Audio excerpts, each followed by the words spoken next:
bagaimana sih ESG itu bisa creating values, kemudian juga beberapa aspek yang perlu untuk diperhatikan di dalam mengukur excellence ESG, kemudian mempersiapkan pelaporan ESG, kemudian apa challenge dan bagaimana cara mengatasi challenges-challenges di dalam melakukan pelaporan ESG. Nah, setelah itu saya akan menyinggung sedikit mengenai Kadin Gaps International Award. Baik Bapak Ibu, kita dapat segera langsung memulai acaranya. Saya kembalikan kepada moderator. Terima kasih. Terima kasih banyak Bu Maria atas sambutannya yang hangat yang tentunya memicu kegiatan kita pada pagi hari ini ya Bapak Ibu ya. Nah, mari kita masuk ke sesi yang menjadi daging dari hari ini, sesi utama dari webinar hari ini, yakni pemaparan terkait Mining with Meaning, Driving Performance and Progress for a Better Future oleh Bapak Bernardus Irmanto selaku Presiden Director dan Chief Executive Officer PT Vale Indonesia Tbk. Selamat pagi Pak Anto, sehat Selamat pagi Pak? Billy. Mantap. Terima Sehat, kasih terima banyak ya Pak kasih. sudah mau hadir. Ini juga bawa timnya untuk bantu share screen dan lainnya. Jadi terima kasih banyak Pak karena pemaparannya pagi hari ini dan juga terima kasih karena sudah bawa resources untuk membantu kegiatan kita hari ini ya Pak ya. Waktu dan tempat dipersilakan Pak Anto. Terima kasih. Terima kasih Billy. Terima kasih ya Bu Nita. Mohon maaf juga sempat berubah-ubah rencananya dari bisa menjadi nggak bisa, menjadi bisa lagi. Eh, Alhamdulillah, puji Tuhan, Pak. iya, Iya, kemarin Pak. tiba-tiba ada undangan meeting, tapi ya mungkin karena apa blessing dari Tuhan juga. Jadi Iya, Pak. meeting dibatalin nih, jadi kembali bisa untuk berpartisipasi dalam acara ini. Baik, selamat pagi Matur Bapak nuwun. Ibu semuanya. Terima kasih sudah join. Terima kasih Kadin dan juga Isa sudah apa istilahnya melibatkan saya dalam sesi pagi hari ini. Saya akan mencoba membagikan beberapa hal terkait dengan tadi Bu Nita sudah menyampaikan bagaimana ESG practices itu bisa mendrive business value. Mungkin sharing saya pagi ini tidak berkutat pada hal teknis. Saya akan lebih mungkin menyinggung masalah wisdom behind apa ESG dan business value ya. Mungkin next slide. Dan karena saya bekerja di perusahaan tambang, maka banyak pembahasan yang kemudian akan saya bagikan pagi ini centered around mining practices. Kalau Bapak Ibu teman-teman semuanya tadi membaca judulnya Mining with Meaning. Jadi bagaimana kita melakukan kegiatan pertambangan tetapi dengan makna. Ini satu filosofi yang menurut saya cukup dalam. Dan kalau kita berbicara tentang sustainability, tentang ESG practices, memang bukan hanya sekedar sesuatu yang tertulis di atas kertas. Bukan hanya sesuatu yang dalam tanda kutip dilakukan karena paksaan atau karena kewajiban. Ini harus menjadi sesuatu Kenapa yang muncul Tenden? dari dalam hati gitu ya. Kalau kalau dibilang Halo it, Tenden. it should be coming from the heart.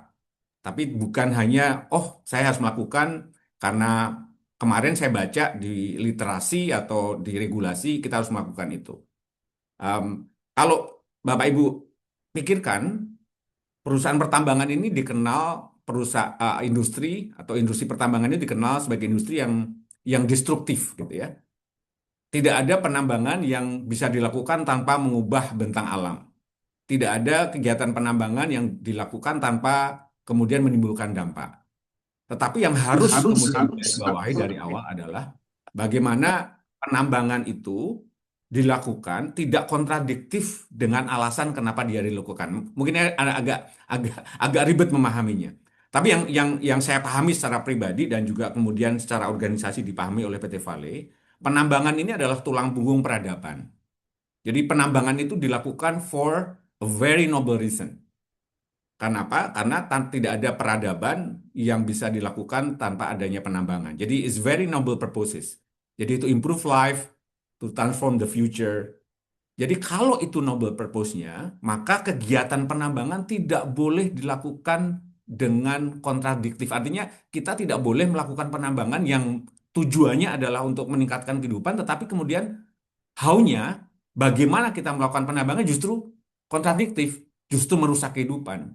There's something yang harus kita pahami gitu ya, as a core of belief dari organisasi. Jadi itu yang kemudian menggarisbawahi semua upaya yang dilakukan perusahaan itu. Why and how cannot be contradictive. Nggak boleh dan nggak bisa gitu. Nah, kalau kita pahami juga bahwa penambangan industri pertambangan, dan saya pikir ini juga it actually applies to any company, to any industry. Kita ini perusahaan atau industri yang berorientasi jangka panjang. Kita tidak hanya berorientasi pada short term profit. Kita hanya mengejar profit jangka pendek dan kemudian mengabaikan sustainability dari bisnis jangka panjang. Maka itu harus menjadi pertimbangan juga. Kalau next slide. Nah, kalau kita berorientasi jangka panjang, maka kita harus berbicara juga tidak hanya tentang profit and growth. Ini yang saya banyak diskusi dengan beberapa teman pelaku industri, terutama industri tambang. Mereka banyak mengeluhkan bahwa beberapa regulasi, beberapa standar gitu ya, yang mensyaratkan mereka harus melakukan A, B, C, D for the sake of memenuhi beberapa hal terkait dengan ESG itu kok kayak terkesannya contradicting gitu. Kalau saya harus menjalankan mandat dari shareholders untuk mendapatkan keuntungan misalkan, then it's actually contradictory dengan apa yang harus saya lakukan untuk sustainability. Jadi seolah-olah sustainability adalah tambahan cost yang bisa mengurangi profit, gitu. Itu adalah pemahaman yang saya tidak menyalahkan, tetapi kalau saya boleh kemudian men-sharingkan apa yang saya pahami, kalau kita berbicara tentang bisnis jangka panjang, kita tidak boleh hanya berbicara tentang profit and growth. Kita harus berbicara tentang progress, gitu. Jadi hanya ketika profit dan growth dan progress itu terjadi bersama-sama, maka sebuah perusahaan, sebuah industri itu mempunyai sustainability long-term values. Nah, progress ini memang hal yang mungkin progress selalu dimaknai, mungkin ini salah kita juga waktu kita belajar di perguruan tinggi, kita selalu diajarin tentang progress is about economic progress. Kalau saya pribadi, progress is not about economic progress. Progress is about humanity, gitu. Kita kan nggak mungkin juga kita berprogres kemudian dalam tanda kutip mendeliver economic value buat shareholders, tetapi community surrounding us dan environment surrounding us itu juga tidak berprogres. Progress is more holistic. Progress is more comprehensive rather than just talking about economic progress. Ini harus menurut saya sangat fundamental untuk kemudian dipahami. Jadi kita berbicara tentang people, kita bicara tentang planet, tentu saja kita bicara tentang profit. Karena kalau tidak ada profit, tentu saja kemudian tidak ada long-term businesses. Tapi kalau misalkan kemudian kita mengabaikan people dan planet, then forget about long-term businesses. Kita mungkin bisa mengeruk keuntungan besar dalam jangka pendek, tetapi kita tidak bisa berpikir perusahaan atau industri itu bisa berjalan dengan baik dalam jangka waktu yang lama. Gitu. Mungkin next slide. Nah, tadi saya sudah sampaikan gitu, ESG is not just compliant. Kalau saya boleh share dari perspektif PT Vale, ESG is actually strategy. Nah, Bapak Ibu mungkin yang tidak begitu istilahnya mengenal dengan baik industri pertambangan, terutama industri nikel ya. Saat ini Indonesia itu being blessed, diberkati dengan begitu banyak deposit nikel. Indonesia adalah rumah dari deposit nikel yang terbesar di dunia, contributing almost 1/3 gitu ya, dari deposit yang ada di seluruh dunia itu ada di Indonesia. Bukan hanya itu, tetapi juga biaya produksi untuk mengeksploit nikel di Indonesia itu yang paling kompetitif dibandingkan negara-negara lain. Tapi blessing itu kemudian tidak berjalan searah dengan bagaimana kita mentranslate atau mengubah deposit itu menjadi value gitu. Karena kalau Bapak Ibu perhatikan dalam beberapa pemberitaan baik nasional maupun internasional, ternyata cara kita mengcapture value dari deposit berkah Tuhan itu malah kemudian menjadi permasalahan. Kalau Bapak Ibu melihat atau mendengar atau pernah membaca ada slogan atau ada narasi atau ada campaign mengatakan bahwa nickel coming from Indonesia is a dirty nickel.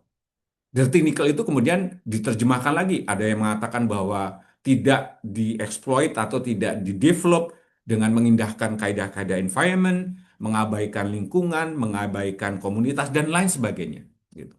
Nah, ini yang menjadi permasalahan. Yang saya khawatirkan secara personal adalah ketika itu tidak segera diatasi, persepsi dan narasi itu, dan tidak ada kemudian satu narasi baru yang dibangun, maka semua orang akan percaya bahwa nikel dari Indonesia itu nikel kotor. Gitu. Mungkin saat ini orang tidak banyak care gitu ya, ketika mereka katakanlah membeli mobil listrik misalkan kan, orang-orang nggak begitu peduli baterai di mobil listrik itu berasa apa banyak mengandung nikel atau tidak, atau LFP atau NMC dan lain sebagainya. Tetapi ketika terlalu banyak insiden misalkan, atau terlalu banyak narasi negatif, maka orang-orang akan semakin aware gitu. Oh, ternyata baterai listrik yang ada di mobil itu berdampak negatif nih terhadap lingkungan. Maka kemudian yang terjadi adalah orang-orang menghindari mobil listrik dengan dengan baterai yang mengandung nikel gitu. That's yang paling saya takutkan sebetulnya itu, dan pada akhirnya jumlah nikel yang begitu besar di Indonesia itu karena narasi negatif itu, karena praktek yang tidak kurang bertanggung jawab, itu pada akhirnya juga nggak bisa diapa-apain gitu. We have a lot of nickel, but at the end of the day, because of that naratif gitu ya, dan mungkin juga karena real praktek di lapangan, pada akhirnya useless gitu. Pada akhirnya tidak bisa diapa-apain juga karena orang avoiding nickel. Sama seperti cerita dengan kobalt di Kongo. Karena dulu ceritanya adalah labor child dan juga beberapa isu yang lain. Pada akhirnya orang berlomba-lomba mencari alternatif tidak menggunakan kobalt. Gitu. Itu yang kemudian kita hindari. Jadi if we're not actually stick to principle, pada akhirnya juga apa yang kita upayakan itu menjadi tidak berguna gitu. Jadi instead of dalam tanda kutip kita hanya mengupayakan memenuhi peraturan atau comply terhadap regulasi dan standar, maka PT Vale memposisikan ESG itu dalam tanda kutip menjadi center of strategy di PT Vale. Bagaimana kita bukan hanya memproduksi nikel, tapi kita bilang bahwa we actually producing responsible and the right nickel. Dan kalau kita bilang responsible and the right nickel, bungkus yang paling dalam tanda kutip yang paling kelihatan adalah praktek ESG gitu. Itu harus dilakukan secara proaktif, berorientasi long term, kemudian kita percaya bahwa dengan strategi itu kita akan bisa mendeliver value. Ada banyak value lah, mungkin nanti beberapa saya contohkan. Kita berbicara tentang access to capital, I will give you example. PT Vale adalah perusahaan pertama yang bergerak di perusahaan tambang, mungkin di Southeast Asia, yang bisa mendapatkan sustainability link loan. Gitu. Dan baru saja itu desain beberapa waktu lalu. The only company, not only Indonesia, Southeast Asia, yang bergerak di perusahaan tambang yang kemudian mendapatkan akses ke sustainability link loan. Dan itu bukan saja gaya-gayaan ya. Memang awalnya saya mengatakan bahwa we have to get it.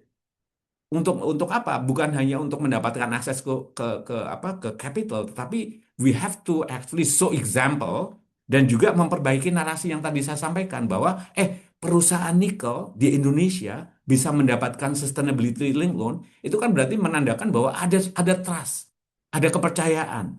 Bahwa kalau misalkan mereka masih memandang produksi nikel itu dirty, mereka nggak akan ngasih itu gitu.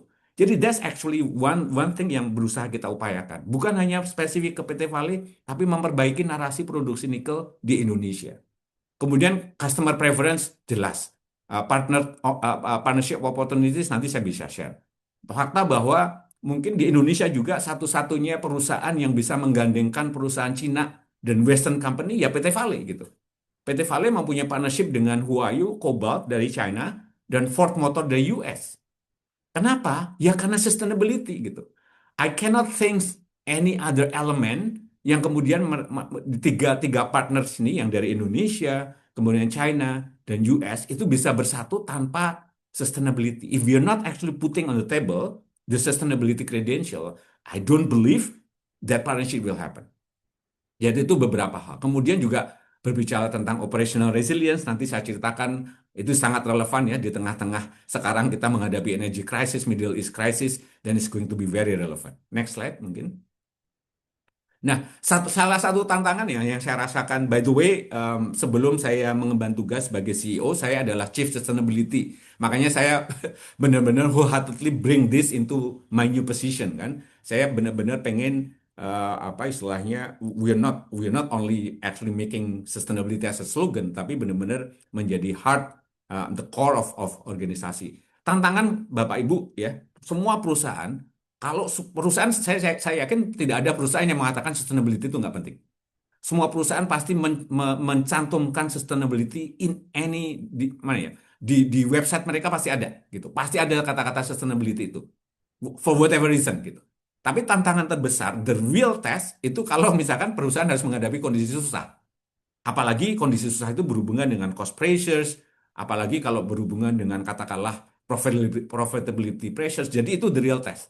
Apakah kita tetap konsisten nggak dengan apa istilahnya, dengan komitmen kita? Kita tetap konsisten nggak dengan apa yang kita yakini menjadi core of the company gitu.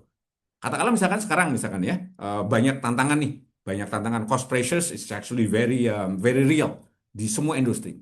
Kita kemudian muncul terbersit nggak? Ya kita sacrifice aja lah itu sustainability inisiatif yang itu, toh dampaknya masih lama gitu kan. Kita akan mempunyai pemikiran itu nggak?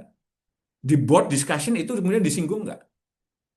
Kemudian apakah ada upaya-upaya dalam tanda kutip kayak trade off gitu ya, sudahlah yang ini yang masih lama-lama kemudian kita korbankan. I don't say salah atau benar ya, tapi saya hanya mengatakan bahwa how consistent we are dalam apa istilahnya menavigasi through short term shock gitu ya, seperti yang kita hadapi sekarang ini, itu menjadi pembeda gitu. Yang saya pahami dan saya alami, nanti saya bisa bagikan adalah kalau kita konsisten over long term to certain strategy, saya yakin 100% dan saya bisa contohkan, nanti bisa sampaikan beberapa contoh di PT Vale, kita akan berada di dalam posisi kompetitif yang sangat baik. Ya, kata kuncinya adalah fokus, konsistensi, eksekusi. Jadi itu menjadi pembeda. Next slide. Mungkin salah satu contoh gitu ya, dan ini contoh yang tadi saya sampaikan ya. PT Vale adalah perusahaan, sekali lagi ya, bergerak di produksi nikel. Seperti teman-teman mungkin juga tahu, ini juga nggak unik di nikel. Pasti ada siklus gitu ya, di mana harga nikel itu kadang-kadang tinggi, kadang-kadang rendah. Kemudian juga bahan baku kadang-kadang tinggi, kadang-kadang rendah. Di satu titik kita akan diberhadapkan pada pilihan gitu. Dan kadang-kadang para pelaku industri dan leaders itu avoid to make tough decision. Jadi mereka nggak secepat mungkin membuat keputusan, tapi let's just delay gitu kan. Nah, contohnya ini dilakukan beberapa tahun lalu ya, di mana kita mempunyai salah satu inisiatif coal conversion project. Jadi coal conversion ini adalah salah satu upaya untuk kemudian mengkonversi bahan bakar minyak di salah satu proses produksi dengan batu bara. Dengan harapan bahwa pada saat dicetuskan, itu harga batu bara relatif lebih murah gitu ya. Jadi secara cost produksi bisa turun, tapi akibatnya kalau kita menggantikan minyak dengan batu bara, carbon emission akan naik. Gitu. Jadi itu kan dalam tanda kutip pilihannya antara carbon emisi dengan biaya produksi. Kalau kita tidak mengembrace the idea of sustainability dan progress itu benar-benar dari hati, I do believe pilihannya gampang. Ya harga lah, pasti biaya produksi akan jadi pilihan. Tapi pada saat itu deliberately dan consciously, secara sadar kita membuat pilihan let's cancel the coal conversion project. Gitu. Kita masih bisa dalam tanda kutip mensiasati pressures pada saat itu, mungkin di awal 2020-an, 2021 gitu. Kita masih bisa mensiasati short term shock ini dan tetap konsisten terhadap apa yang kemudian kita yakini sebagai hal yang benar for the progress of the planet and the people. Jadi resultnya ketika kita konsisten, kemudian tidak mengeksekusi hal itu, kemudian kita juga bisa mencari cara yang lain, elektrifikasi dan lain sebagainya. Pada akhirnya kita kemudian bisa mengklaim gitu ya, bahwa we are the lowest carbon emission intensity smelters in Indonesia gitu.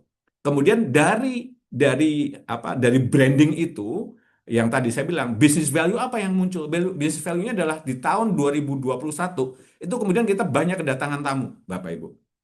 Pada saat itu perusahaan-perusahaan automaker pabrikan mobil luar yang kemudian mempunyai rencana bisnis elektrifikasi mobil itu pada berdatangan tuh ke Indonesia dan tujuan mereka adalah ke PT Vale karena branding itu we are the lowest carbon emission intensity smelters in Indonesia. Saya sebutkan boleh ya, ada Tesla, kemudian Ford, ada Stellantis, they are all coming karena credential itu, karena that business values gitu. Jadi itu yang saya tadi sebutkan. Mungkin tidak straightforward, nampaknya apa yang saya sampaikan tuh, wah Bapak terlalu mensimplifikasi kondisi. Might be wrong, might be right gitu. Tapi yang ingin saya tegaskan adalah if you are consistent enough, then dalam tanda kutip the business value will be there. Next slide mungkin. Nah, ini ada beberapa contoh juga ya. Ini kan salah satu foto PLTA yang dioperasikan dan dimiliki oleh PT Vale. Ini Balambano. Ini salah satu dari 3 PLTA yang dimiliki dan dioperasikan oleh PT Vale mengenerate 365 megawatt power. Dan ini 100% proses peleburan PT Vale di Sorowako itu disuplai dari listrik dari PLTA ini. Itu yang kemudian menjadikan kita salah satu yang the lowest. Termasuk kita juga mengupayakan elektrifikasi alat-alat, termasuk sekarang mendrive supaya transportasi ore atau hauling ore dari mining itu juga kemudian secara gradual digantikan dengan EV truck gitu ya. Dan itu kalau kita berbicara EV truck, sebetulnya EV truck itu bagus dong gitu. Jadi tergantung juga EV truck itu charging baterainya berasal dari mana. Kalau EV truck charging baterainya masih dari PLTU sama aja gitu kan. Yang kita lakukan adalah EV truck chargingnya adalah dari excess power dari PLTA. That's actually wonderful story to tell everybody. Nah, tapi yang ingin saya ceritakan adalah Bapak Ibu yang tadi kalau saya cerita tentang sekarang ini lagi susah banget. Any industry impacted ya dari Middle East crisis, dari geopolitical tension, susah banget. Even kalau misalkan kita punya uang untuk bayar, barangnya pun belum tentu ada. Minyak, batu bara indeksnya juga naik dan lain sebagainya. Tapi dengan keberadaan PLTA yang dulu juga sebetulnya kan ini ekspansinya 3 kali ya. Kita mendung kedua, ketiga terakhir itu 2011 dan pada saat itu memang heavy capital kan namanya bangun PLTA. Tapi that consistency, that belief bahwa ini the right things to do, bahwa suatu saat ini pasti akan dalam tanda kutip akan menghasilkan satu business value yang tidak terbantahkan itu kita buktikan, tahun ini kita buktikan. Kalau kita tidak konsisten mendrive ini, termasuk mendrive elektrifikasi di pabrik, mendrive elektrifikasi di mining, mungkin dalam tanda kutip PT Vale tidak akan berada di dalam posisi sekarang ini gitu. Kalau dibilang PT Vale mungkin perusahaan tambang yang paling tidak tergantung, paling tidak terdampak dari kondisi sekarang ini karena ada PLTA, karena ada inisiatif elektrifikasi. Jadi kalau kita berpikir, kita nggak usah berbicara tentang dekarbonisasi deh. Kita berbicara tentang supply resilience gitu. Jadi perusahaan yang paling resilience dalam hal supply itu adalah perusahaan yang paling tidak tergantung pada energi yang datang dari luar. As simple as that. Gitu. Jadi kalau kita berbicara resilience long term gitu ya, kalau kita bicara operasi itu kan bisa mati, bisa hidup gara-gara banyak sebab gitu. Salah satu sebabnya kalau kita nggak bisa dapat supply gitu. Waduh, nggak dapat minyak nih. Waduh, tiba-tiba nggak dapat barang ini, nggak dapat barang itu. Tapi kalau kita berpikir bahwa supply resilience sebetulnya, maksudnya mohon maaf kalau saya mengatakan gampang secara konsep gitu. If you can supply your businesses secara energi ataupun supply hal lain gitu, dari sumber yang dalam tanda kutip tidak terekspos pada geopolitical, tidak terekspos pada perang misalkan, that's the best option you can get. Gitu. Ini air dalam tanda kutip ya kalau Tuhan berkehendak tiba-tiba istilahnya musim panas, musim kemarau berkemajangan, that's not the problem ya. Tapi mau ada perang di luar, mau ada geopolitical tension, it doesn't matter. The water will still be there. Gitu. Kalau misalkan kita punya beberapa hal yang lain yang katakanlah misalkan kita bisa memanfaatkan renewable energy dari solar panel, nggak peduli mau ada perang, the sun will be there still. Jadi we need to rethink again, redefine again the supply resilience, dihubungkan dengan Sustainability dengan komitmen kita, dengan business continuity, dengan business value itu dalam satu rangkaian yang komprehensif dan juga integrated. Next. Nah, ini juga hanya ingin menyampaikan ya, kita juga meng-embed, jadi mengintegrasikan konsep tentang sustainability itu bukan hanya di operasi, tetapi juga di dalam cara kita mendeliver investasi gitu ya. Dari awal kita sudah bilang, we will not do investment if it is actually causing harm to the people and the planet. Dan kalaupun misalkan itu dimitigasi, mitigasinya itu harus dimasukkan di dalam biaya investasi di awal gitu. Jadi itu yang kemudian kita lakukan. Jadi di awal kita melakukan environmental social impact assessment, kemudian kalau ada impact, kemudian how to actually mitigate impact, termasuk creating the carbon playbook, kemudian the cost to implement that itu difaktorkan, dimasukkan dalam biaya investasi. Kalau ternyata dengan biaya investasi itu masih creating values, then we will approve it. Otherwise we will not approve it. Kemudian mungkin PT Vale salah satu atau mungkin nggak tahu apakah satu-satunya atau enggak. Yang kita juga deliberately kita melakukan diagnosa terhadap IFC Performance Standard. That's actually saya memulai hal itu ketika saya masih menjadi Chief Sustainability. Kenapa? Kayak trust dari lenders, dari investor, dan bukan hanya itu ya. Kalau kita berbicara human right, it's a very sensitive issue gitu. PT Vale pernah mendapatkan klaim tentang human right, dan saya sangat terbuka. PT Vale melakukan disclosure bahkan ke publik tentang alegasi human right, dan semua orang boleh melihat apa yang kami lakukan, progresnya seperti apa. Jadi katakanlah mendapatkan alegasi human right is not the end of the world kan. Tapi kita harus terbuka enough to embrace, karena kita harus percaya, harus yakin bahwa ini is a journey gitu, learning journey. Nah, dari semua yang kita lakukan itu seperti yang tadi saya contohkan, itu yang di kanan ya ada foto pada waktu kita sign sustainability linked loan $750 juta gitu. Dan itu the first mining company in Indonesia probably in Southeast Asia to get that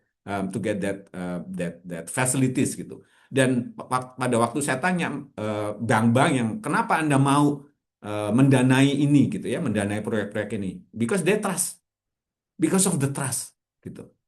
Dan mereka itu melakukan assessment nggak main-main gitu. Kalau hanya di atas kertas, I don't believe they will actually provide the loan gitu kan. Jadi ini mereka melihat dari sisi leadership, dari sisi tata kelola, dari sisi data-data yang ada, itu mereka lihat semuanya. And ini one of the example yang tadi saya contohkan. Next. Dan kita juga apa istilahnya sekali lagi ya, some people says that certification is something on the paper yang kemudian bisa dimanipulate gitu, kata orang. Kalau kalian dalam tanda kutip bisa istilahnya menyesuaikan data dan fakta seperti apa yang dimaui oleh rating agency, that they should be fine. But that's not the issue I think, right? Karena buat kita is part of the being responsible gitu. Dan fakta bahwa PT Vale selalu bilang bahwa PT Vale Sustainalytics Risk Rating itu we are the lowest gitu. Masuk top 15 global mining company. Jadi kita itu berada di 15 perusahaan diverse mining and metal di dunia dengan risk rating ESG risk ya, rating paling rendah, which is lebih rendah lebih bagus gitu kan.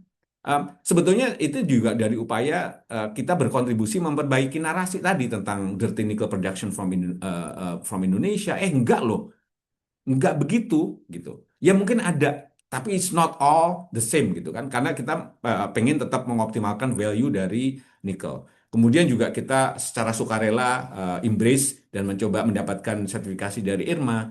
As you know, IRMA is one of the probably toughest ya, yang paling susah lah didapatkan kalau kita berbicara sertifikasi. Tidak ada perusahaan di dunia ini yang begitu sekali assess bisa dapat sertifikasi IRMA gitu. Bahkan PT Vale kemarin kita sudah melakukan audit, saya baca reportnya, that's fine gitu kan. Saya rasa tidak bisa mendapatkan sekali audit bisa langsung dapat. It's actually telling us bahwa kita pun masih harus belajar, bahwa kita masih banyak gap yang harus kita tutup gitu ya. Mungkin gapnya ada yang sifatnya administratif, tapi ada juga yang substantif. Tapi itu something yang menurut saya menjadi responsibility kita semuanya untuk memperbaiki narasi, untuk contributing to the country Indonesia. Karena Indonesia dengan semua resources yang kita miliki, kita harus mencoba mencari cara how to sustainably ya, secara berkelanjutan itu bisa meng-capture values secara inklusif juga gitu. Itu yang mungkin harus kita garis bawahi. Next. Um, Sekali lagi saya hanya ini mungkin last slide ya. Last slide, meaning with meaning. Ini satu hal yang saya selalu garis bawahi termasuk ke tim PT Vale. Kita mempunyai maksud tujuan gitu ya. Why? Tadi saya sebutkan bahwa salah satu purpose-nya PT Vale agak aneh juga. Kalau teman-teman dengar ya, purpose-nya PT Vale itu to improve life and transform the future. Jadi bagaimana perusahaan tambang itu kok purpose-nya improve life ya? Bukannya perusahaan tambang itu destroying life gitu. Kadang-kadang saya mendapatkan tantangan seperti itu. Tapi saya melihatnya gini, kalau dari nikel yang kita produce, nikel itu adalah tulang punggung peradaban, so it's actually improving life. Dan nikel itu menjadi bagian dari transformasi masa depan, gitu kan, dengan adanya EV dan lain sebagainya. Tapi kemudian tidak bisa berseberangan juga bahwa, pada waktu kita mencoba meningkatkan peradaban dan mentransform future, jangan lupa loh, ada manusia-manusia, banyak sekali manusia yang ada di sekitar kita. Ada lingkungan yang ada di sekitar kita. Jadi kalau kita berbicara improve life, we also need to include the people inside the organization, the community surrounding us, and environment surrounding us. Yang paling menjadi challenge seperti yang tadi saya sebutkan adalah dari waktu ke waktu pasti ada fluktuasi, ada dinamika, ada shock, ada krisis dan lain sebagainya. Tapi kita harus konsisten. Kita harus konsisten enough untuk mengembrace purpose kita itu dan tetap fokusnya adalah ke long term. Jadi value in every action. Jadi mungkin salah satu pertanyaan, salah satu tes itu adalah semua keputusan berat yang diambil di boardroom, di leadership, apakah itu benar-benar menunjukkan gitu ya, bahwa benar-benar yang tadi purpose yang tadi saya sampaikan itu benar-benar nyata atau tidak, menjadi North Star, menjadi guiding principle enggak di dalam kita beroperasi, di dalam kita berinvestasi. Jadi mungkin itu Bu Maria dan Billy, my shares ya, mudah-mudahan bisa memberikan insight dan open for discussion later ya. Terima kasih. Terima kasih banyak Pak Anto. Ini saya tadi juga lihat udah ada beberapa pertanyaan ya yang tadi sudah masuk di dalam kolom chat. Nah itu nanti kita akan address tentunya nanti di sesi Q&A. Namun izinkan saya untuk mungkin recap sedikit dari apa yang saya petik ini dari materi Pak Anto. Lebih dari profit dan growth, ada juga progress. Nah, yang dibahas itu juga progress bukan hanya economic growth. Nah, itu apakah itu adalah yang menjadi titik fokus ketika membahas long term value. Dan tadi juga dibilang ada progress, dan progress itu about humanity, gitu kan. Jadi juga mungkin masuk juga dengan slogan Vale dengan improving lives gitu. Karena memang progress itu about humanity, baik itu dari karyawan atau supplier atau juga local community gitu. Nah, jadi di sini juga sustainability is not only slogan tapi the core of the business. Terutama tadi juga kelihatan ya banyak yang dicapai Vale yang mungkin belum banyak dicapai gitu di Indonesia secara umumnya gitu, terutama tadi juga terkait dengan sustainability loan. Terima kasih banyak Pak Anto dan sharingnya soal Vale, ini juga very inspiring ya, very worthy of admiration gitu. Terima kasih banyak ya Pak. Nah, kemudian dalam sesi berikutnya kita akan melihat nih bagaimana bahwa ESG bukan hanya tentang kepatuhan, tapi juga tentang strategi, konsistensi, dan penciptaan nilai. Nah, ini juga tercermin kan tadi dari semua penjelasan dari Pak Anto mengenai PT Vale, di mana pendekatan ESG dikaitkan dengan decarbonization, renewable energy, responsible mining, nah, serta kepercayaan dari para stakeholder dan juga investor. Seperti tadi Pak Anto juga bilang itu soal trust ya, bukan masalah on paper-nya saja, tapi juga soal trust. Nah, untuk mengkaitkan dengan semua tersebut, kita akan untuk mengaitkan semua hal tersebut dengan ESG Governance Kadin Gaps International Awards 2026, kita akan kembali bersama dengan Ibu Dr. Maria Rosalyn Nindita Radiati, selaku Chair of the Governance Committee Kadin. Selamat pagi, Bu. Pagi, iya. Terima kasih Pak Anto, makasih Billy, luar biasa ya mendengarkan sharing dari Pak Anto, dan kita sangat bangga ya bahwa Vale itu dioperate di Indonesia oleh putra-putra Indonesia, leaders Indonesia yang bisa membuat Indonesia itu menjadi perusahaan yang inspiring bagi perusahaan-perusahaan lain di dunia begitu. Jadi selamat sekali lagi kepada PT Vale Indonesia. Nah, saya mohon izin untuk share screen. Nah, jadi di sini saya akan sharing mengenai ini judulnya. Ini terlihat satu ya slide-nya ya, Billy? Ya, udah kan satu Bu, Satu. aman? Thank you. Ya, aman. Baik. Nah, jadi ini topik yang akan saya sampaikan. Ya, jadi how to measure, prepare, and report for excellence ya. Jadi ESG itu business value. Nah, kebetulan sekali apa yang disampaikan oleh Pak Anto itu ada di dalam PowerPoint yang saya sudah siapkan. Jadi ternyata ini tidak hanya teori ya. Jadi dari PT Vale Indonesia kita mengetahui evidence-nya. Jadi ini at least ada 12 benefit dari excellent ESG implementation. Yang pertama, lower cost of capital. Tadi sudah disampaikan oleh Pak Anto mengenai sustainability atau sustainable link loan. Itu bunganya lebih rendah ya, Pak Anto ya? Iya, bunganya lebih rendah, luar biasa. Berarti lower cost of capital sudah terbukti. Kedua, lower ESG risk rating. Terbukti bahwa Vale ESG risk ratingnya paling rendah dari seluruh perusahaan mining 15 ya di dunia. Nah, itu terbukti juga. Lalu customer choice. Jadi ada trust dari customer, yaitu tadi banyak dari Tesla, dari Ford, dari mungkin BMW, Mercedes ya Pak ya kalau nggak salah ya. Itu semuanya ingin berbisnis partner dengan Vale. Itu terbukti juga. Kemudian juga masuk ke dalam sustainability related index. Itu udah pasti ya Bapak Ibu ya.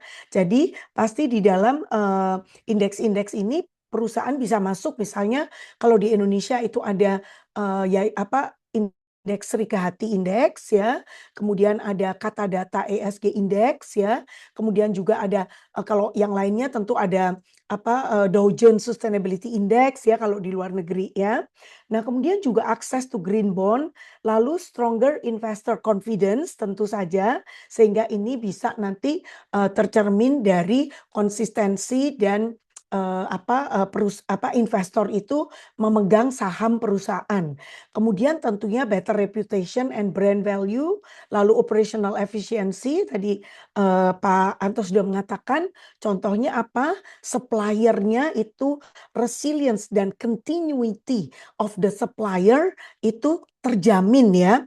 Nah, yang disupply juga tidak hanya dari sisi vendor ya, tetapi juga dari sisi raw materialnya, misalnya air ya, kemudian nikel dan sebagainya. Nah, jadi di sini operational efficiency terbukti. Lalu regulatory readiness, lalu talent attraction. Saya yakin banyak banget yang pingin kerja di Vale ya, dan pingin jadi mitranya Vale ya. Kemudian juga innovation dan new market opportunities dengan kita lihat decarbonization yang dilakukan oleh Vale ya, itu udah menunjukkan inovasi-inovasi. Nah, kemudian juga greater business resilience. Nah, jadi excellent ESG implementation is not just about compliance. It creates financial value, market access, resilience, dan long-term competitiveness. Terbukti semua ya Bapak Ibu. Nah, ini ada summary sedikit juga dari bagaimana sih ESG itu bisa create value bagi companies dari ada beberapa riset. Nah, risetnya ini ada di bawah ya, key reference itu. Nanti di next berikutnya itu ada detailnya. Nanti Bapak Ibu akan mendapatkan setelah mengisi form feedback. Tapi ini saya jelaskan dulu secara singkat. Jadi good ESG di dalam misalnya environment berkaitan dengan climate action. Kemudian social berkaitan dengan employee, kemudian juga community engagement, lalu governance dengan mengikuti regulation dan ethical behavior dan sebagainya, maka mendapatkan improve key drivernya ini adalah lower risk. Tadi menarik sekali buat saya, adalah suatu penting sekali buat Bapak Ibu untuk diingat, Pak Anto sudah menyampaikan bahwa risk mitigation itu masuk ke dalam investment ya, Pak Anto ya. Jadi biaya untuk risk mitigation tuh masuk ke dalam investment. Tapi di approve masuk itu as long as sudah ada memang perhitungan itu akan menciptakan business value. Nah, jadi nggak sembarangan, wah dari risk mitigation masukin biayanya masukin, tapi harus dihitung dulu secara cermat apakah ada business value creation. Baru setelah itu di approve masuk ke dalam investment. Nah, jadi ini penting sekali Bapak Ibu kita ingat karena ESG itu basisnya adalah risk management Bapak Ibu. Kita tahu apa yang di-require oleh IFRS S1 dan S2 itu adalah disclosure mengenai risk and opportunities. Nah, jadi itu penting sekali Bapak Ibu kita ingat ya. Lalu di sini ada value creation outcome-nya kita tadi udah lihat semua dan superior business outcome yaitu long term. Nah, memang tidak mudah Bapak Ibu bagi pimpinan yang mempunyai mindset hanya oh yang penting profit, yang penting growth. Nah, seperti Pak Anto tadi katakan bukan itu, tapi yang penting adalah progress dan tentunya adalah prosperity ya Bapak Ibu. Progress dan prosperity itu kan takes time. Maka itulah perlu adanya long term ya long term business outcome. Nah, jadi semuanya ini akan menciptakan long term value for company and society. Nah, ini adalah hasil riset dari beberapa studi terakhir ya Bapak Ibu. Jadi yang pertama ini ada research fokusnya adalah tentang literatur review mengenai ESG antara hubungan antara ESG disclosure dan firm financial performance. Nah, jadi Bapak Ibu, kalau perusahaan Bapak Ibu sudah melakukan ESG yang baik, jangan lupa di-disclose.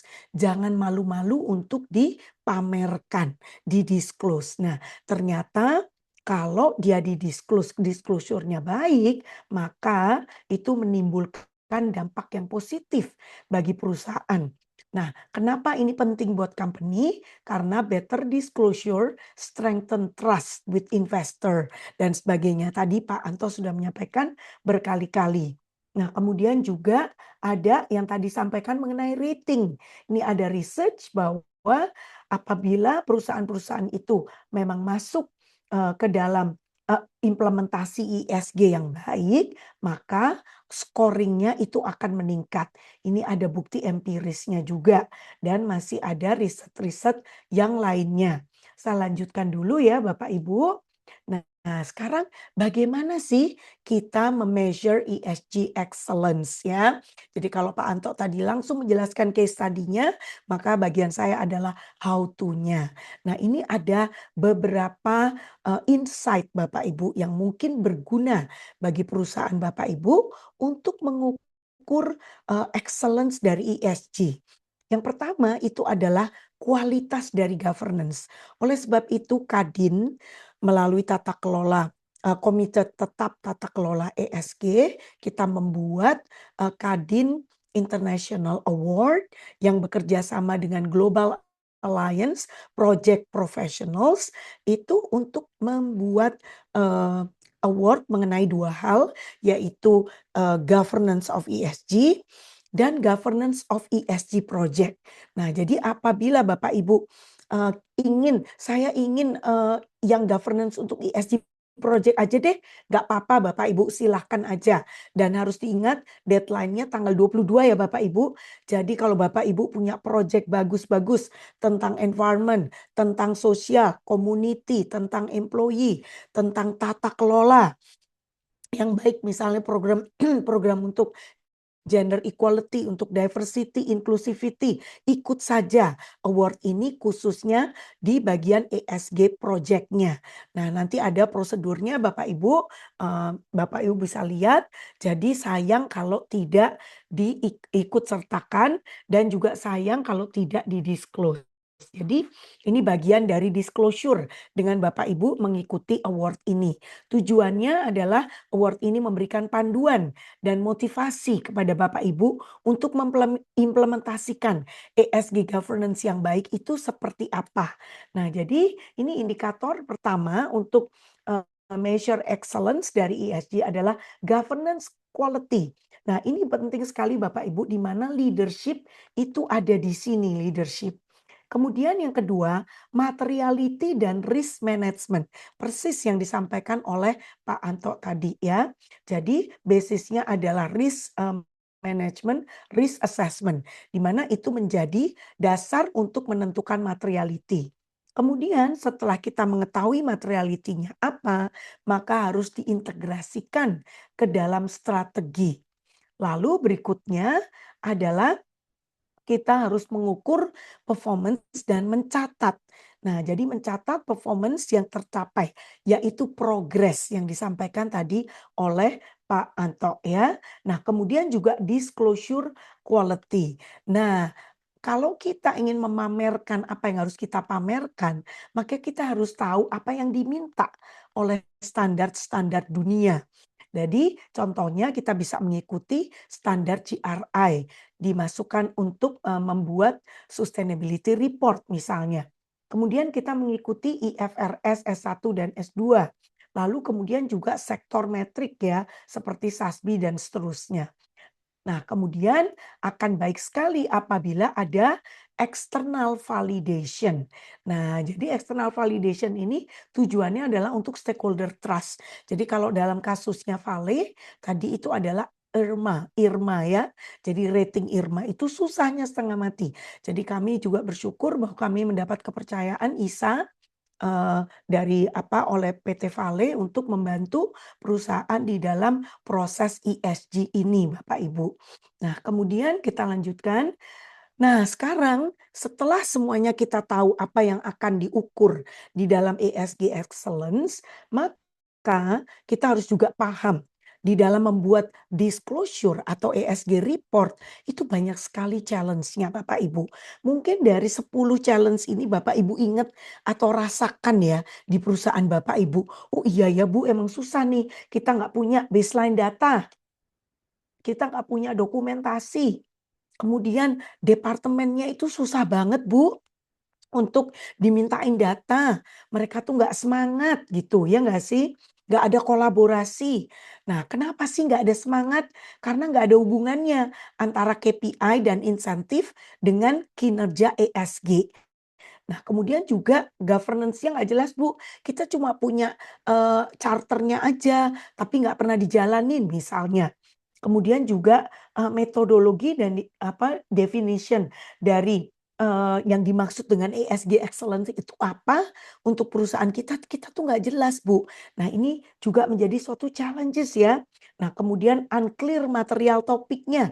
Jadi antara materiality topik yang ada di dalam sustainability report dengan risk priority nggak nyambung, juga dengan program flagship ya, ataupun program unggulan itu nggak nyambung. Nah, itu buat kita jadi bingung pada saat kita membuat reporting.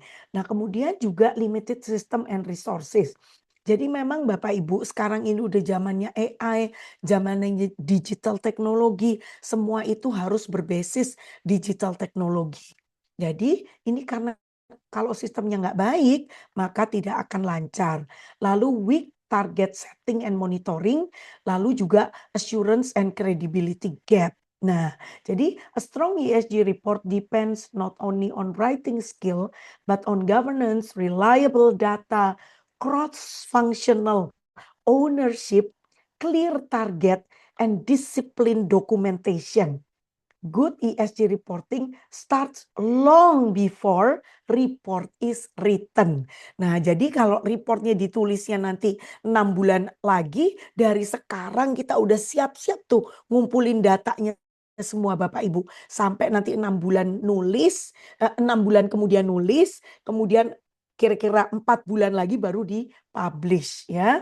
Nah, sekarang bagaimana overcoming challenges itu semua?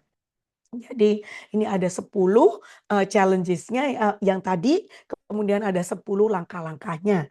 Nah, nanti Bapak Ibu bisa membaca ya, nanti kita akan berikan PowerPoint-nya ya. Nah, lanjutnya jadi apa sih yang kita perlu disclose di dalam governance pilar dari IFRS S1? S2 juga sama ya Bapak Ibu, tinggal ditambahin climate related, itu aja. Ya, jadi di sini objektif dari disclosure-nya adalah kita udah lihat ya di dalam dokumen IFRS, ini ada di halaman 26-27 ya, di paragraf 26-27 ya. Ini ada enabler users kepada para pengguna financial report untuk melakukan analisa berdasarkan informasi governance. Nah, juga ada video pendek mengenai tata kelola ESG. Mungkin Billy bisa tulis video pendeknya, linknya di mana ya Bill? Kami Siap, Bu. punya video pendeknya dan juga ada video pendek mengenai ESG juga. Jadi link dua-duanya ditulis aja dan double materiality Bapak Ibu ada juga video pendeknya. Jadi Bapak Ibu silakan double materiality dan ESG governance itu boleh lihat kita ada videonya. Nah, jadi di sini yang diminta itu adalah governance body ya atau or individual responsible for oversight. Siapa aja sih yang akan melakukan oversight atau monitoring ESG? Akan baiknya apabila ada komitenya ya Bapak Ibu atau mungkin departemennya atau board ya roles. Jadi ada charternya. Nah, jadi di sini semuanya bisa dijelaskan. Kemudian setelah ini semua perannya board ada, lalu manajemen role-nya apa? Nah, ini juga harus jelas. Jadi in practice, good governance disclosure, ini yang kaitannya dengan ESG, harus mencerminkan clear accountability, skill dan competence, information flow dan reporting frequency, integration into strategi and risk decision, dan linkage kepada target dan performance dan monitoring. Jadi kami di dalam ISA, di dalam membantu klien-klien kami untuk ESG excellence Bapak Ibu, ya termasuk salah satunya adalah Vale. Itu Vale kita tuh mendatangi masing-masing departemen, membantu masing-masing departemen untuk target setting. Kami juga membantu perusahaan untuk melakukan komunikasi atau engagement dengan stakeholder terkait. Misalnya Sustainalytics, MSCI, kemudian Yayasan Kehati, kemudian juga IRMA. Itu kami membantu Bapak Ibu. Karena perusahaan itu udah pasti akan kewalahan untuk mengerjakan. Contohnya kayak IRMA itu ribuan indikator Bapak Ibu. Ribuan ya. Jadi sampai kami mempunyai karyawan yang full time ya tinggal di Sulawesi untuk membantu perusahaan dalam melakukan komunikasi dengan semua pihak-pihak yang membutuhkan. Juga ada salah satu klien kami yang kami di bidang transportasi ya, itu kami bantu untuk mempersiapkan dokumen untuk lender, calon lender, di mana calon lendernya itu dari United Arab Emirates. Nah, jadi kita siapkan semua dokumennya. Kemudian juga ada lagi yang satu lagi perusahaan shipping. Itu lendernya dari Jepang Bapak Ibu. Itu kita siapin juga sesuai dengan indikator-indikator ESG. Nah, jadi di dalam komunikasi ESG itu penting sekali Bapak Ibu untuk mengetahui ininya perlu mengetahui apa yang diminta dan perlu intensif. Nah, Bapak Ibu, saya juga membuat tools ini ya Bapak Ibu. Bagaimana sih cara kita komunikasi dan disclosure? Jadi biar mudah itu saya sebut MOMI ya Bapak Ibu. MOMI ini singkatan ya. Jadi if you want to communicate, you usually talk to your mommy ya. If you want money, you talk to your daddy. Nah, jadi ini karena communication, Bapak Ibu talk to your mommy. Nah, jadi MOMI itu apa? Singkatan dari mapping, outcome, message, media, dan why. Nah, why itu adalah justification. Nah, jadi nanti Bapak Ibu bisa lihat satu persatu apa aja maksudnya, key question-nya apa, example-nya apa juga. Nah, sekarang Bapak Ibu, saya akan lanjutkan ke dalam Kadin Gaps International Award. Ini adalah tanggal-tanggal penting, jadi Bapak Ibu boleh silakan pilih nanti mau masuk yang mana. Ada 2 kriteria, jadi governance atau project management.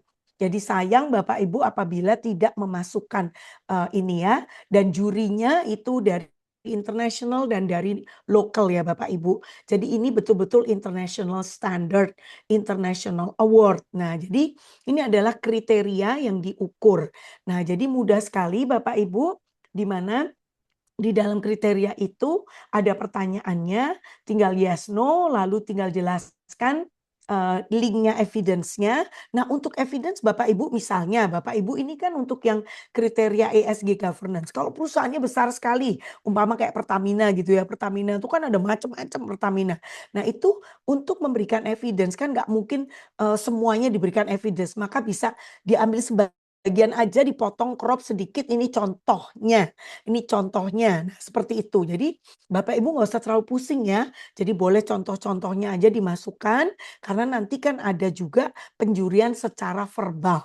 Nah, jadi ini kita akan penjurian secara dokumentasinya lengkap atau enggak gitu ya Bapak Ibu. Nah, lalu ada explanation-nya bahwa kami sudah memiliki yang berlaku untuk seluruh anak perusahaan, misalnya kita adalah perusahaan holding ya, tapi ini contohnya adalah salah satunya seperti ini. Itu nggak apa-apa Bapak Ibu ya, boleh ya.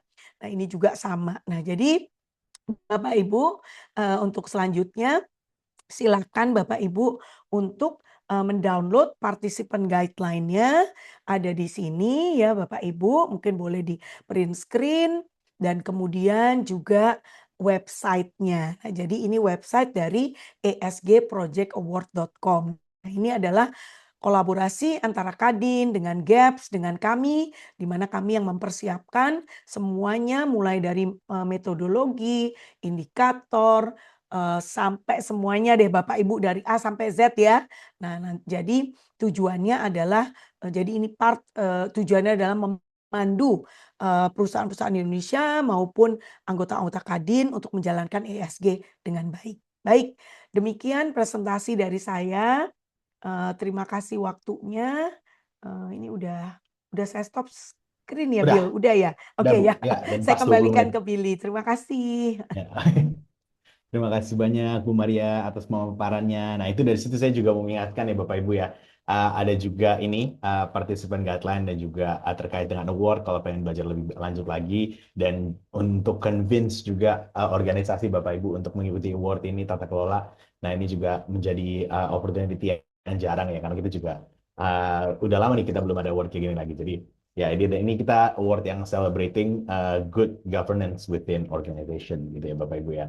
Jadi jika Bapak Ibu juga ingin agar organisasi Bapak Ibu tercatat sebagai korporasi yang sebagai organisasi yang memiliki good governance, nah ini this award is a very good opportunity ya Bapak Ibu ya. Nah nanti QR-nya akan ditunjukkan lagi di akhir ya Bapak Ibu. Terima kasih banyak Azra udah share screen. Nah ini berikutnya kita akan masuk sesi Q&A ya Bapak Ibu ya. Dari tadi aku juga lihat ini udah banyak beberapa yang sudah kirim pertanyaan secara langsung secara langsung di kolom chat ya. Tapi aku juga pengen memberikan opportunity buat Bapak Ibu yang mungkin mau mempertanyakan via langsung nih yang open mic, open kamera dan langsung mempertanyakan kepada Bu Nita dan Pak Anto. Namun sebelum lanjut saya ingatkan sedikit lagi Bapak Ibu, tadi udah di chat, di kolom chat sudah beberapa kali diingatkan oleh tim kami ISA bahwa untuk materi, dokumentasi dan juga rekaman dari hari ini akan diberikan kepada mereka yang sudah mengisi feedback form. Feedback form ini juga doubling as our absensi juga ya Bapak Ibu ya. Jadi berlaku sebagai absensi untuk webinar hari ini juga. Jadi bisa tolong diisi Bapak Ibu form feedbacknya akan di grup oleh tim kami Hasna. Nah, nanti bisa tolong diisi ini selagi ini berlangsung ya Bapak Ibu ya. Oh ya, bagaimana Bu Maria?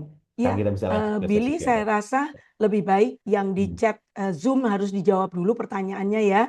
Yes, Setelah oke, itu siap Bu. baru diberi kesempatan yang terbuka. Saya pikir ini banyak Oke. sekali pertanyaan untuk Pak Anto ya. Jadi mungkin boleh dibantu Pak Anto. Monggo Pak Antonya dibantu tolong Bill. Ya, siap. Oke, Bapak Ibu. Ini saya izin share screen lagi ya. Ini sudah sempat kita rangkum di dalam Google Docs, bantu oleh tim kami Inas. Ya. Oke, apakah sudah kelihatan Bapak Ibu? Besarin dikit Bill. Oke, Zoom in bisa ya. dikit. Kayaknya Ya. kecil ya. Oke. Ya, oke. Ya. Oke, mungkin kita nih mulai. Ini juga pertanyaan sesuai urutan tadi yang sudah diberikan di kolom chat. Jadi pertama mungkin dari Bapak Leo Purba-Wirajaya, apakah ada bisnis strategi untuk vertical growth supaya pada akhirnya Indonesia bisa menjadi negara yang bisa mendapatkan benefit lebih langsung dari nikel ini yang ada di Indonesia. Bukan hanya PMA, aku berasumsi itu penanaman modal asing dari China dan US saja, apalagi dalam geopolitical challenge saat ini di mana kalau 20% saja dikonsumsi Indonesia dari renewable energy di backup dengan nikel battery dari PT Vale sudah sangat membantu. Terima kasih banyak Pak Bernardus. Good to know PT Vale Sustainability is in good hands. Ya, bagian Pak Ya, Anto ini banyak yang Pak Anto oke, nih yang masih pertanyaan ready. pertanyaan yang sangat sangat bagus dan sangat susah untuk dijawab. Hmm. Jadi gini, mungkin ini very relevant in the sense, um, mungkin saya merekomendasikan satu buku ya, kalau dibaca itu is actually challenging our thinking gitu. Tadi ya saya sempat sampaikan bahwa Indonesia itu being blessed, sangat diberkati Tuhan dengan kekayaan alam yang luar biasa. Um, Masalahnya ada dua menurut saya. Satu adalah apakah kekayaan alam itu bisa kemudian ditranslate menjadi value. Value itu banyak ya, banyak hal, bukan hanya value financial, tetapi value sosial dan value yang lain. Tapi juga dalam tanda kutip bisa dilakukan secara berkelanjutan gitu. Nah, buku yang saya sarankan tuh judulnya ini, judulnya agak provokatif.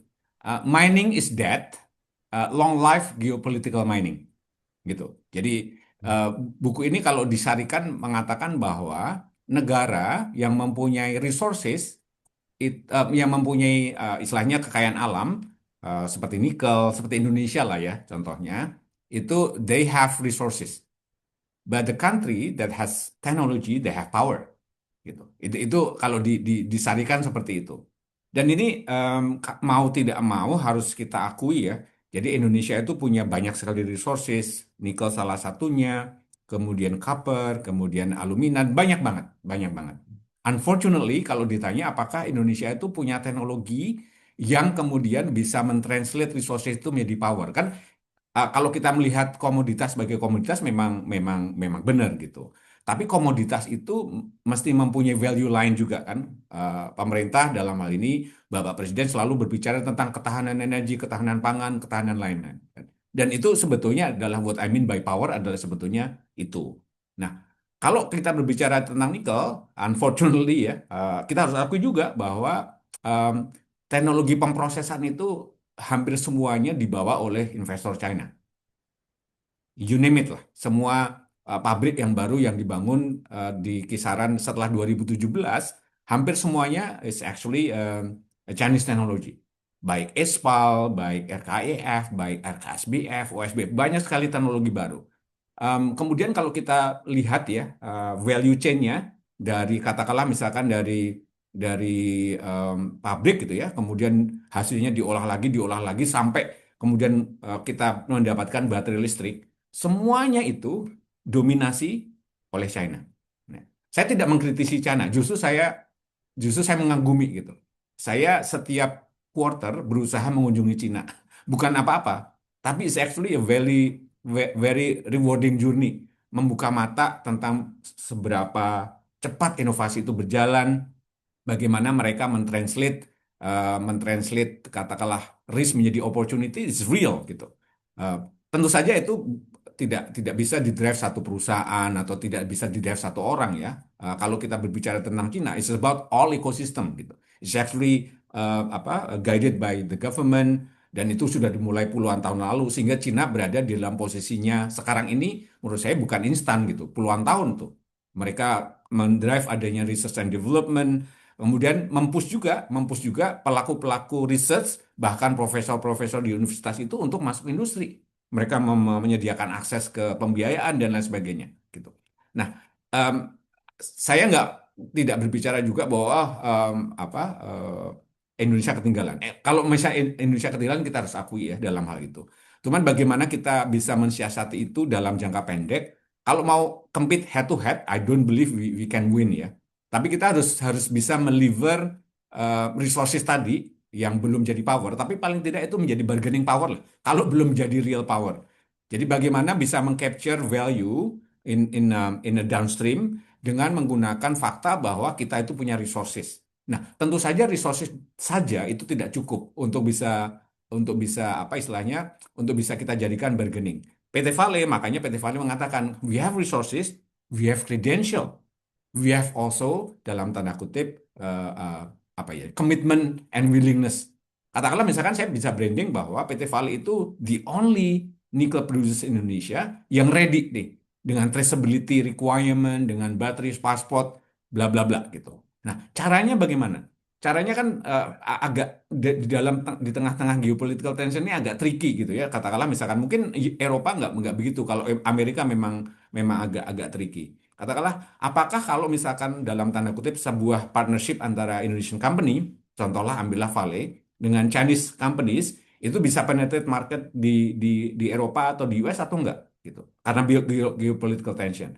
Karena sekali lagi the value adalah kalau kita berbicara value dari resources itu, kita harus berbicara tentang market penetration gitu kan. Bukan hanya rely on Indonesia. Nah, kita harus bisa sekali lagi apa ya, meliver the best asset we have. Kalau PT Vale ngomongin the best asset, sekali lagi, the best asset bukannya ore buat PT Vale. The best asset buat PT Vale salah satunya adalah sustainability practices. Itu yang harus kita liver untuk benar-benar bisa capture value sejauh mungkin dan sebanyak mungkin. Gitu. Itu yang kemudian saya pernah bilang begini waktu saya ketemu duta besar EU ya di Indonesia. See, I can actually fulfill all of your requirement, the whole EU, the whole Europe, nickel requirement saya bisa supply. Gitu. What do you need for us? Gitu. Jadi kalau saya membayangkan kan boleh dong orang bermimpi gitu ya. Then we need to have bold aspiration. Dan my dream is actually kalau misalkan dalam tanda kutip beberapa tahun lagi PT Vale is the whole like the sole supplier of green nickel to Europe gitu. That's how I can capture more values gitu. Dan mungkin I can participate for the downstreaming gitu. Jadi sekali lagi ya, nggak mudah gitu. Apalagi kita berbicara tentang negara gitu ya, tentang country, tentang the whole nickel from Indonesia. Tapi paling tidak saya bisa berbicara the nickel coming from PT Vale and how to capture that values for the downstreaming. Kemudian market penetrasinya seperti apa dan lain sebagainya. Dan mungkin itu saya berbicara tapi sekali lagi poinnya I will only be able to capture that values, more values along the supply chains, and one of my core asset is sustainability. Itu menurut saya itu kata kuncinya di situ. Mungkin itu mungkin yang bisa saya share, Billy. Ya, terima kasih banyak Pak Anto. Itu tadi saya juga lihat tadi ada respon positif dari Pak Leo ya. Tadi udah kasih jempol via chat, via di reaction. Oke, izinkan saya untuk langsung masuk ke pertanyaan berikutnya. Ya. Mungkin yang tentang itu apa bagaimana supaya seluruh departemen menjalankan itu tadi ada ya. Oh ini Oh, nih ada, oke. ini juga bagus sekali nih. Monggo Ya, silakan. oke. Ini pertanyaan dari Oh, Bapak ini Diki Abu Bakar. ya. Ya. Ini pihak ketiga ya. Jadi istilahnya Ya. memang kita memberlakukan di apa di departemen supply chain kita ya. Kita kan melakukan apa suppliers registration, suppliers apa validasi, suppliers kemudian evaluasi em, secara reguler ya. Dan di dalam kita istilahnya mengevaluasi dan kemudian mengelompokkan mereka dalam kategori-kategori tertentu, itu di dalam kriterianya kita memasukkan elemen sustainability gitu. Jadi ketika dalam tanda kutip mereka mau mendapatkan porsi bisnis yang besar dari PT Vale, then like it or not they have to comply to some requirement. They need to have same mindset at least gitu. Bahwa PT Vale ini perusahaan yang sangat concern to sustainability dan you better actually embrace that concept. Jadi kesannya memang ini seperti dipaksakan ya. Memang mau nggak mau seperti itu kan. The reality seperti itu gitu. Jadi kita mesti educate them as well and empower them dan juga capacity building is important. Kalau kita mensyaratkan sesuatu, don't expect mereka langsung bisa gitu. Tapi tentu saja kita harus mengeducate, kemudian apa secara reguler itu mengadakan kayak istilahnya supply, terutama yang lokal ya. Kalau yang nasional kan uh, mereka jauh lebih mudah ya menangkap konsep ini karena mereka juga saya yakin apa supply besar nasional itu mereka sudah mempunyai konsep sustainability. Yang lebih challenging adalah supaya lokal dan regional gitu. Tapi kita nggak sekali lagi kan inclusive growth ya kan kita nggak bisa ninggalin mereka dan if you do do this and then we'll leave you. Nggak bisa gitu. Dan we need to embrace them along the way. Kita punya forum namanya kontraktor forum, di mana setiap bulan kita ketemu dan kita selalu menyisipkan lah beberapa hal. Kemudian kita juga berusaha meningkatkan kapasitas mereka. Karena hanya dengan cara seperti itu em, kita bisa berjalan bersama gitu. Dan saya yakin kalau misalkan mereka lolos gitu, they can work for any companies in Indonesia, not only PT Vale. Jadi mimpi kita itu kalau kontraktor kita dalam tanda kutip sudah teruji di PT Vale, mereka any companies in Indonesia they will accept them karena mereka sudah teruji dalam beberapa hal terkait dengan bukan hanya tentang health and safety, bukan hanya terkait dengan kompetensi teknis, tapi juga dalam hal konsep-konsep sustainability. Oke, terima kasih banyak Pak Oke. Anto. Ini tadi juga sempat disebutkan oleh Bu Maria ya. Ini ada pertanyaan terkait DNA ESG. Oke, dari Waduh. Pak Andreas, bagaimana praktek dari PT Vale untuk membangun DNA ESG menjadi habit dari setiap individu, yakni setiap employee di dalam PT Vale, sehingga ESG strategi di Vale dapat berjalan dengan baik. Jadi walking the talk gitu ya, kalau katanya Bu Ya, Maria gitu. ya. Mungkin salah satu hal yang paling susah itu sebetulnya di dalam organisasi. Jadi kayak menjahit apa komitmen dan pengetahuan dan juga bukan hanya pengetahuan tetapi juga kemauan, keinginan terkait dengan ESG itu di fabriknya organisasi itu paling susah memang gitu. Tapi mau nggak mau ini saya juga diajarin sama Bunita kan. Kita harus berangkat tuh pertama tentu saja dari policy kan. Policy harus clear gitu. Dan kemudian dari apa policy sistem dan juga struktur gitu. Kalau misalkan sebuah perusahaan yang selalu menggaungkan gitu ya, menggaungkan sustainability sebagai salah satu core businesses gitu, tapi secara organisasi tidak memunculkan itu, kita tidak melihat sustainability anywhere, omong kosong juga, gitu kan. Jadi we need to be visible enough to share the message the internal externally bahwa sustainability is something important. Tentu saja kemudian mechanics-nya rutin atau kalau kita bilang operating modelnya juga harus clear kan. Di PT Vale kita mempunyai Vale Production System dan kemudian diskusi tentang sustainability, subject sustainability is actually embedded into Vale Production System. Jadi kalau kita berbicara tentang apa istilahnya tentang sustainability committee ya dari tentu saja ada BOC, ada BOD, tapi ada subcommittee-nya BOD namanya Sustainability Committee. Sustainability Committee ini tugasnya apa? Mereka dalam tanda kutip membahas hal-hal strategis terkait sustainability secara reguler ya di PT Vale ini 2 bulan sekali. Kemudian mereka juga istilahnya mendiskusikan hal-hal apa yang work well, apa yang nggak works well, apa yang membutuhkan dalam tanda kutip intervensi dari BOD. Kemudian mereka men-track beberapa ini juga dibantu oleh ISA. Flagshipnya PT Vale apa sih? Kan kita punya materiality banyak ya. Tapi nggak mungkin juga kemudian kita punya aspirasi goals bahwa kita harus nomor satu di semuanya. Nggak mungkin gitu. Let's be realistic. Jadi kita pick some materiality dan kita juga kemudian coba matchkan dengan apa sih yang sebetulnya dilihat oleh pasar, oleh external stakeholders ya, pasar, investor, pelanggan, kemudian calon customer yang mereka melihat dari produsen nikel itu apa. Kemudian kita cocokkan dari materiality. Oh, ternyata si pasar ini nanti fokusnya ada di beberapa hal nih, di waste management misalkan.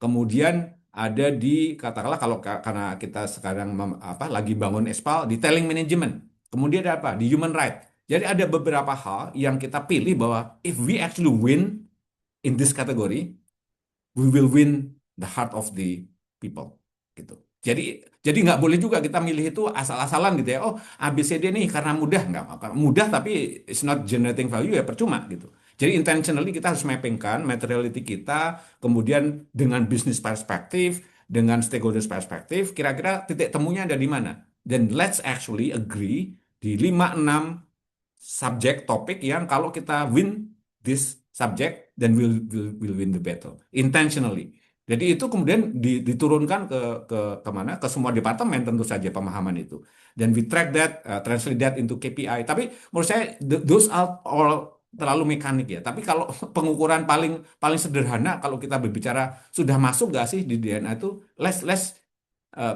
mari kita dengar diskusi di level supervisor gitu. Kalau kita perhadapkan topik-topik sulit gitu ya. Kalau kita bicara produksi di Babil 3 naik nih bulan ini gitu kan, sangat berdasarkan KPI. Let's hear from them gitu. Kalau mereka sudah dalam tanda kutip bisa memaparkan narasi dengan tepat dan apa dan mereka mempunyai mindset yang benar, berarti DNA itu sudah mulai ada. Jadi I can tell you all of the mechanics, tapi cara saya mengukur paling gampang itu adalah ketika saya bertemu misalkan dengan supervisor, let's hear from them. You ask them gitu tentang hard topic, tentang water consumption, fresh water consumption, tentang karbon emisi, tentang kalau mereka dalam tanda kutip menjawab dengan konsisten dengan apa yang kita maksudkan, then you already making some progresses. Tapi ingat bahwa ini kan long term journey ya, nggak bisa diukur sekali dua kali, sebulan dua bulan. It's actually it's over the time lah gitu. Mesti dilakukan. Dan that's my simplistic answers, mudah-mudahan bisa memberikan apa insight gitu ya. Terima kasih banyak Pak. Belum belum tentu pilih yang easy ya, karena belum tentu yang easy itu bisa menciptakan value. Oke, itu tadi petikan yang menurut saya bagus nih dari jawaban Pak Anto. Kemudian ini kita sekarang skip sebentar nih ke Bu Maria ya. Kita flip sebentar ke Bu Maria. Ini ada pertanyaan dari Bapak Birowo Heru Sasongko. Faktor apa yang kira-kira bisa menjadi drive untuk organisasi untuk mulai menerapkan ESG jika organisasi tersebut bukan ekstraktif dan bukan listed company? Adakah tips tertentu untuk memastikan buy-in dari top management? How to convincing the top management? Iya, saya rasa ini Pak Anto nanti juga bisa nambahin kalau perlu ya Pak ya. Jadi yang penting ya pertama kali itu tentu Pak Birowo ya. Siapa namanya Pak? Iya, Biro Heru Ya, Sasongko. oke Pak. Ini kan tadi saya udah jelasin ya Pak ya. Ini ada benefit of excellent ESG implementation. Nomor satu sebenarnya ada teorinya juga ya di buku handbooknya sustainability. Itu namanya show me the money model. Biasanya kalau dia belum go public ya, kemudian bukan perusahaan multinasional, biasanya ownernya itu selalu nomor satu, ini biaya nggak? Ini menghasilkan keuntungan nggak? Nah jadi kalau misalnya Bapak bisa membuktikan bahwa kalau kita menjalankan ESG baik, kita bisa dapat pinjaman dengan bunga lebih rendah. Itu aja deh, itu contohnya terbukti Vale ya. Jadi ini yang nomor satu nih, lower cost of capital. Nah memang itu adalah tugasnya dari middle management atau siapa yang mengusulkan untuk mempersiapkan yang namanya business case. Ya, business case of ESG program gitu ya. Nah, kemudian juga saya rasa penting sekali untuk tim change maker ya kan Bapak dianggap misalnya Bapak tuh sebagai change maker ya Pak Birawa ya. Maka Bapak bisa mengatakan bahwa bisa melakukan inisiatif nomor satu, coba mendokumentasi apa yang sudah dilakukan, yaitu mengumpulkan baseline data. Jadi itu aja udah bagus tuh Pak. Jadi nggak usah ngeluarin biaya kan, nyatet aja deh gitu. Nah habis itu kita bisa kaitkan dengan tujuan untuk ini nih nomor 7 nih, reputasi. Oke kalau gitu kita buat yuk, reporting-nya misalnya terlalu susah sustainability report, ya udah nggak apa-apa masukin website aja. Ingetin yang Momi tadi ya, tools-nya Momi tadi. Jadi kalau memang mau supaya publik biar tahu meskipun kita nggak go public, tapi kita sudah melakukan loh kegiatan-kegiatan yang berkaitan dengan menciptakan dampak baik kepada lingkungan hidup maupun kepada konsumen, kenapa nggak dipamerin gitu, supaya itu bisa menjadi consumer choice. Nah, jadi mungkin memang bagian saya bagian teknis ya, jadi saya ingin jelasin lagi nih Bapak Ibu ya. Nah, yang disampaikan Pak Anto tadi itu, ini ada tools juga yang saya ciptakan ini ada 5P dari ESG implementation Bapak Ibu. Seperti yang Pak Anto tadi sampaikan ya. Jadi yang pertama tuh kita harus profiling dulu. Kita profiling dulu apa sih sebetulnya gap-nya kita. Jadi kayak Pak Birawa misalnya perusahaannya industri apa. Coba cari standar global ESG untuk industri yang cocok dengan perusahaan Bapak. Nah, setelah itu Bapak kumpulin data nih, kumpulin data, lihat ada gap-nya nggak. Nah, itu namanya profiling ya. Kemudian resiko di profile juga dan sebagainya. Lalu kemudian baru masuk ke policy, persis seperti Pak Anto tadi sampaikan. Baru kemudian kita udah tahu nih apa itu prioritas atau materialitinya apa, baru bikin programnya. Nah, programnya itu jangan lupa diukur progresnya. Setelah diukur progresnya, maka baru bisa dipromot. Nah, jadi ini langkah-langkahnya ya Pak ya. Semoga secara singkat nanti bisa Bapak praktekkan ya. Memang kita kalau untuk detailnya itu perlu kuliah khusus ya Bapak Ibu tentang ini gitu ya. Jadi kira-kira seperti itu sih yang bisa saya share-kan. Monggo loh Pak Anto kalau mau menambahkan Pak ini. Udah cukup, Bu. Cukup ya, monggo monggo ya matur nuwun Pak. Oke Billy ini kayak waktu udah mau habis ya Billy. Iya, betul. Nah, jadi saya juga mohon maaf dulu sebelumnya kepada Bapak Ibu. Tadi kita total ada 6 pertanyaan, tapi tadi baru sampai 4. Maaf ya Bapak Ibu belum bisa ada semuanya, karena kita juga ada nggak press for time. Izinkan saya untuk beberapa closing message gitu. Azra boleh minta tolong share screen sekali lagi terkait QR-nya. Nah, ini juga untuk terkait informasi lebih lanjut ya Bapak Ibu ya terkait award itu bisa diakses. Tadi juga sebenarnya ada di chat di awal itu Bapak Ibu ada 2 link, satu untuk participant guideline dan satu adalah untuk website untuk terkait ESG award-nya itu sendiri. Jadi barusan saya kirim lagi Bapak itu di chat box. Nah, kemudian sekali lagi saya kirim lagi di chat box Bapak Ibu form feedback. Nah, itu tolong diisi ya Bapak Ibu ya karena Bapak Ibu sudah hadir. Pastikan untuk mendapatkan materi dan juga dokumentasi dan juga rekaman. Rekaman nanti akan diupload di YouTube ya Bapak Ibu ya. Tapi kalau udah isi feedback form itu bisa dapat linknya lebih duluan gitu kan ya. Jadi nggak usah scrolling lihat channel YouTube kita, tapi bisa lihat di situ gitu. Jadi Bapak Ibu bisa tolong isi feedback formnya. Dan iya terima kasih banyak Azra karena sudah share screen di sini. Ini ada participant guideline jika Bapak Ibu terdorong untuk melibatkan organisasi Bapak Ibu dalam ESG International Governance Awards Kadin Gaps 2026 ini.